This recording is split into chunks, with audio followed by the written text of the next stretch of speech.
नमः। ओम भगवान श्री सत्य साई बाबाय नमः। ఆత్మీయులందరికీ సాయిరామ్. ఈరోజు మనం భావసహిత బాబా భజన పాట ఒకటి తెలుసుకుందాం. ఆ భజన పాట ఏమంటే, గంగాధరాహర గంగాధరాహర కైలాసనాథ ప్రభో శంకర భవనాశ భవబంధ విమోచన సత్య సాయి శివశంకర. ఈ భజన పాటకు భావం తెలుసుకుందాం. గంగను తన జటాజూటములో ధరించినవాడు కైలాస పర్వత ప్రభువు, మన ప్రాపంచిక బంధాలను నాశనం చేసే సత్యసాయి శివశంకరుని కీర్తిద్దాం. సాయిరామ్. ఇప్పుడు ఈ భజన పాటను భావ రాగ తాళయుక్తంగా ఎలా పాడతారో తెలుసుకుందాం. సాయిరామ్.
సమస్తలోకాః సుఖినో భవంతు, సమస్తలోకాః సుఖినో భవంతు, సమస్తలోకాః సుఖినో భవంతు.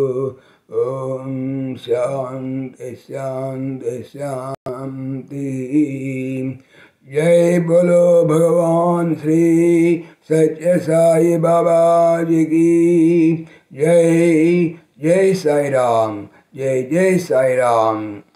ఆత్మీయులకు మనవి, ఈ ఛానల్తో పాటుగా లెరన్ భగవద్గీత లైవ్ గీత అనేటువంటి భగవద్గీతకు సంబంధించినటువంటి ఛానల్ను స్వామి నా చేత చేస్తున్నారని మీకు తెలియజేపరుస్తున్నాను. దీనికి సంబంధించినటువంటి లింకు డిస్క్రిప్షన్లో చూడవచ్చు. సాయిరామ్.